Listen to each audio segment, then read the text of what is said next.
శరవణభవ చేతులు ముడుచుకున్న వ్యక్తి.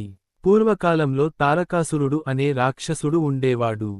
అతను గొప్ప తపస్సు చేసి వరం పొందాడు, శివుని కుమారుడి చేత మాత్రమే తాను మరణించాలి అని. ఆ సమయంలో శివ పరమేశ్వరుడు లోతైన తపస్సులో ఉండేవారు.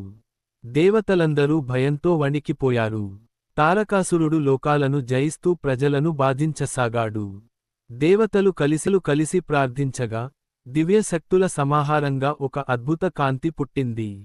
ఆ దివ్య కాంతి నుంచి 6 అగ్నిస్ఫోరణలు వెలువడ్డాయి.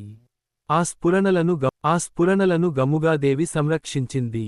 ఆ తరువాత 6 శిశువులుగా అవతరించిన ఆ దివ్యశక్తి 6 కృతికా దేవతల సంరక్షణలో పెరిగింది.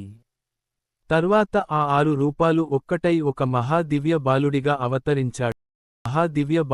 అవతరించాడు. ఆయనే కార్తికేయ స్వామి. అందుకే ఆయన్ని షణ్ముఖుడు, సుబ్రహ్మణ్యుడు, స్కందుడు అని పిలుస్తారు. బాలుడే అయినా ఆయనలో అపారమైన శక్తి నిండిపోయింది.